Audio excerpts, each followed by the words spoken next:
എൻ്റെ പൊന്നു മക്കളെ, ബ്രില്യൻ്റ് എന്നൊക്കെ പറഞ്ഞാൽ കുറഞ്ഞു പോകും. പടം എന്നൊക്കെ പറഞ്ഞാൽ ഇമാതിരി പടം. ഈ വർഷം ഇറങ്ങിയതിൽ ഏറ്റവും മികച്ച പടം, ഞാൻ കണ്ടതിൽ വെച്ച് ഏറ്റവും മികച്ച പടം. പതിയെ തുടങ്ങി ഫുള്ള് ഗ്രിപ്പിംഗ് മൊമെൻ്റ് ആയിട്ട് ഇങ്ങനെ നിന്ന് അവസാനം ക്ലൈമാക്സിൽ ചെന്നിട്ട് ഒരു പൊട്ടിത്തെറിപ്പിക്കൽ.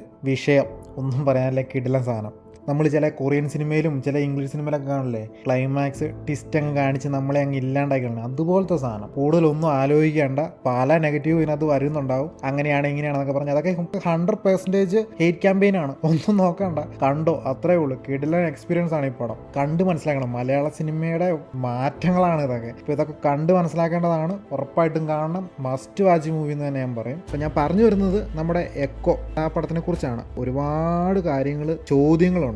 ആ ചോദ്യങ്ങൾക്കുള്ള ഉത്തരങ്ങൾ ആ സിനിമയിലുണ്ട്. നമ്മളത് കണ്ട് മനസ്സിലാക്കണം. എന്നെ സംബന്ധിച്ച് എനിക്ക് ആ പടം വളരെയധികം ഇഷ്ടപ്പെടുന്നു. എനിക്ക് നല്ല സിനിമയായിട്ട് തന്നെയാണ് തോന്നിയത്. എനിക്ക് ഒരു പ്രശ്നവും തോന്നിയില്ല. ഇനിയിപ്പോൾ ഒരുപാട് ചോദ്യങ്ങൾ, ഞാൻ പറഞ്ഞ പോലെ മറ്റുള്ളവർ പറയുന്ന ഒരുപാട് ചോദ്യങ്ങൾ വരും. പക്ഷെ അത് മൈൻഡ് ചെയ്യാത്ത രീതിയിലുള്ള റിവ്യൂ ഞാനിപ്പോൾ പറയാം. ഈ പടത്തിൻ്റെ എവിടം തൊട്ട് പറഞ്ഞാൽ അതൊരു സ്പോയിലർ ഉണ്ട്. സ്പോയിലർ ഫ്രീ റിവ്യൂ ഞാൻ പറയാൻ മാക്സിമം ഞാൻ ശ്രമിക്കും. പടത്തിൻ്റെ പേര് തന്നെ നോക്കുക, echo from the infinite chronicles of Kuriachan. ഇങ്ങനെ തന്നെയാണ് പടത്തിൻ്റെ പേര് പോലെയാണ് പടവും. കാരണം കുര്യാച്ചൻ എന്ന് പറഞ്ഞ ഒരു ക്യാരക്ടർ, പുള്ളിയുടെ ലൈഫിലെ കുറേ കാര്യങ്ങൾ ഇതിനകത്ത് പറയുന്നുണ്ട്. പക്ഷെ അതൊന്നും കാണിക്കുന്നില്ല. പുള്ളി എന്തോ വലിയ സെറ്റപ്പാണ്, അതാണ് ഇതാണെന്നൊക്കെ ഇതിനകത്ത് ഉടനീളം പറയുന്നുണ്ട്. പക്ഷെ അത് കാണിക്കുന്നില്ല. ഈ ഒരു കാര്യമായിരിക്കും മെയിനായിട്ട് എല്ലാവരും എടുത്ത് കുടയാൻ പോകുന്ന കാര്യം. പുള്ളി എന്താണ്, പുള്ളി എന്ത് ചെയ്തു, മെയിൻ ക്യാരക്ടറാണ്. ഇപ്പോൾ പുള്ളിൻ്റെ ബേസ് ചെയ്താണ് കഥ പോകുന്നത്. ഇത് തന്നെയായിരിക്കും കൂടുതൽ ചോദ്യങ്ങൾ വരുന്നത്. പക്ഷേ എന്നെ സംബന്ധിച്ച് അതിൻ്റെ ചോദ്യങ്ങൾക്കുള്ള ഉത്തരങ്ങൾ എല്ലാം കാണിക്കാൻ നിന്ന് കഴിഞ്ഞാൽ ഒരു 10 പടം ചിലപ്പോൾ എടുക്കാനുള്ള സാധനങ്ങളുണ്ടാവും. ഇത് സ്ലോ പേസിൽ ഇങ്ങനെ ത്രില്ലിംഗ് ആയിട്ട് പോകുന്ന, ഒരു ഗ്രിപ്പിംഗ് ആയിട്ട് പോകുന്നൊരു പടമാണ്.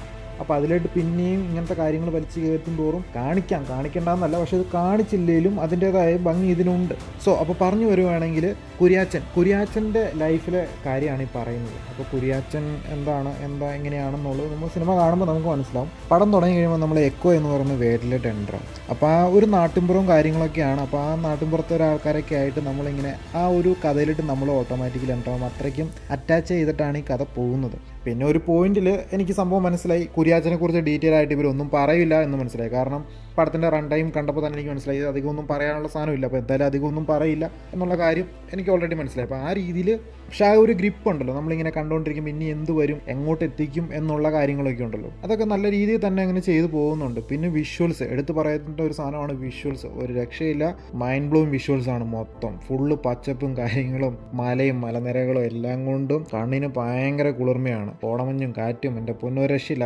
വിഷ്വൽസ് കാണാൻ വേണ്ടി 2 തവണയെങ്കിലും ഈ പടം കാണാമെന്നാണ് എനിക്ക് തോന്നിയത്. അതുപോലത്തെ എനിക്ക് അത്രയ്ക്ക് ഇഷ്ടപ്പെട്ടു എൻ്റെ വിഷ്വൽസ് കാര്യങ്ങളും എല്ലാം. പിന്നെ മ്യൂസിക് രക്ഷയില്ല. ക്ലൈമാക്സിലോട്ടൊക്കെ വരുമ്പോൾ നല്ലൊരു ഹൈപ്ഡ് മ്യൂസിക്കാണ് വരുന്നത്. അത് നല്ല രസമുണ്ടായിരുന്നു. അവസാനം ക്ലൈമാക്സിൽ ആ സ്റ്റോറി റിവീൽ ചെയ്യുന്ന സമയത്തൊക്കെ നല്ല രസമുണ്ടാകുന്ന മ്യൂസിക്. ഇങ്ങനെ പിടിച്ചങ്ങി ഇരുത്തും നമ്മൾ ആ സീനിലോട്ട്. ഹൈപ്പായിരുന്നു, ഹൈ മൊമെൻ്റ് ആയിരുന്നു ആ സാധനം കാണുന്നത്. എനിക്ക് പേഴ്സണലി ഞാൻ പറയുന്നത് എനിക്ക് അത്രയും നല്ല മൊമെൻറ്റ് കിട്ടി. ഒരു ഹൈ മൊമെൻറ്റ് എനിക്ക് ആ മ്യൂസിക്കിൽ നിന്നൊക്കെ കിട്ടി. ഇത് കണ്ട് മനസ്സിലാക്കേണ്ട ഒന്നാണ്. കണ്ടു നോക്കുക, ഇത് എക്സ്പീരിയൻസ് ചെയ്യുക, ഞാൻ അത്രേ പറയുന്നുള്ളൂ. ഇത് അത്ര കൺഫ്യൂസിങ് സ്റ്റോറി ഒന്നും അല്ല. ഇത് എന്താ പറയുക, വളരെ നീറ്റായിട്ട് നൈസായിട്ട് പോകുന്നൊരു പടമാണ്. പിന്നെ എടുത്തു പറയേണ്ടതെന്ന് പറഞ്ഞു കഴിഞ്ഞാൽ എല്ലാവരുടെയും അഭിനയം ടോപ്പ് നോച്ചാണ്. ഒന്നും പറയില്ല, ആരുടെയും മോശം അഭിനയമില്ല. കിടലിന് അഭിനയമാണ് എല്ലാവരും ചെയ്തേക്കുന്നത്. പിന്നെ ഈ സ്ക്രിപ്റ്റ് റൈറ്റർ ഡയറക്ടർ കോംബോ എനിക്ക് ഭയങ്കര ഇഷ്ടമാട്ടോ. അവരെന്താണോ കാണുന്നത്, സ്ക്രിപ്റ്റ് റൈറ്റർ എന്താണോ കാണുന്നത് അത് അതുപോലെ തന്നെ ചെയ്തു വെക്കാൻ ഈ ഡയറക്ടർക്ക് പറ്റുന്നുണ്ടെന്നാണ് എനിക്ക് തോന്നുന്നത്. കാരണം ആ സ്ക്രീൻ പ്ലേ പോലെ തന്നെ ആ ഒരു വിഷ്വൽ നമ്മുടെ മുന്നിലോട്ട് എത്തിക്കാൻ അയാൾക്ക് സാധിക്കുന്നുണ്ടെന്നുള്ളതാണ്. അത് നമുക്കിങ്ങനെ കണ്ടുകൊണ്ടിരിക്കാം. നമുക്കിങ്ങനെ ഭയങ്കര എൻഗേജിങ് ആയിട്ട് നമുക്കിങ്ങനെ പോകാൻ പറ്റും. ആ സീൻ, ഓരോ സീൻ ബൈ സീൻ നമുക്കിങ്ങനെ എൻഗേജിങ് ചെയ്താണ് പടം പോകുന്നത്. അപ്പോൾ പടത്തെക്കുറിച്ച് കൂടുതൽ പറയാൻ സ്പോയിലറും കാര്യങ്ങളും ഒക്കെ പറയേണ്ടി വരും. അതുകൊണ്ട് ഞാൻ അതൊന്നും പറയുന്നില്ല. നിങ്ങൾ പടം കാണുക, പടം കണ്ട് മനസ്സിലാക്കുക. നീറ്റ് പടമാണ്. നിങ്ങൾ ഈ പടത്തിൻ്റെ ജേണർ എന്താണെന്നൊക്കെ മനസ്സിലാക്കിയിട്ടിരുന്ന് കാണുകയാണെങ്കിൽ കുറച്ചുകൂടെ നല്ലതായിരിക്കും. അല്ലെങ്കിൽ ഈ സ്ക്രിപ്റ്റ് റൈറ്ററുടെ അല്ലെങ്കിൽ കിഷ്കിന്ധാകാന്ഡം, കേരള ക്രൈം ഫയൽസ് ഒക്കെ ഇഷ്ടപ്പെട്ട ആൾക്കാർ മസ്റ്റായിട്ട് കാണേണ്ട പടമാണ്. കാരണം അവർക്ക് എന്തായാലും ഈ പടം ഇഷ്ടപ്പെടും 100%. അത് ഇഷ്ടപ്പെടാത്തവർക്ക് ഈ സാധനം ഇഷ്ടപ്പെടാൻ ചാൻസ് കുറവാണ്. കാരണം ഞാൻ പറഞ്ഞല്ലോ, സ്പൂൺ ഫീഡിങ് ഇല്ല. സോ അങ്ങനെയുള്ളവരും കണ്ടു നോക്കുക. ഇതും വേറൊരു ബ്യൂട്ടിയാണ്. ഞാൻ പറഞ്ഞല്ലോ, സിനിമയുടെ മാജിക്കാണ് ഇതൊക്കെ. അപ്പോൾ കണ്ടു നോക്കുക. അപ്പോൾ എല്ലാവരും കണ്ടിട്ട് അതിൻ്റെ അഭിപ്രായങ്ങൾ പറയാം. അപ്പോൾ ഓക്കെ ബൈ, നമുക്ക് വേറൊരു പടമായിട്ട് പിന്നെ കാണാം.